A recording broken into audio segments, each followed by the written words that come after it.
husband refuses to apologize to our 14-year-old son, even when it's obvious that it would be appropriate and helpful. Can you give us some ideas on how to move this forward?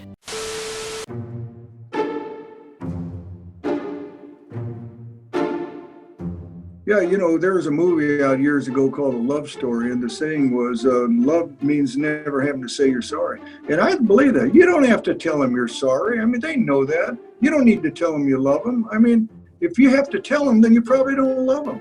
You let them figure it out. That keeps them on their toes.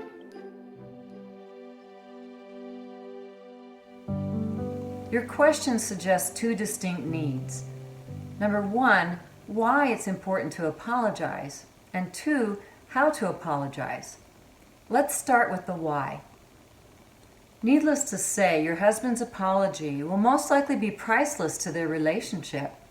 It will begin to dissolve their walls and build bridges to their future. And your husband's honesty and vulnerability will encourage your son to live the same way. Your son will have a model of a quality, strong man and a model for how to apologize when it's his turn. Now, let's focus on how to apologize. It takes a strong person to apologize. Bottom line, you have to feel okay with yourself. You have to know you are the same good person whether you made a mistake or not. And even after this knowing, it takes courage to be vulnerable and real, and to admit you were wrong and to ask for forgiveness. Next, it takes the words. Here's one example. Son, I've started to understand something better in the last few days.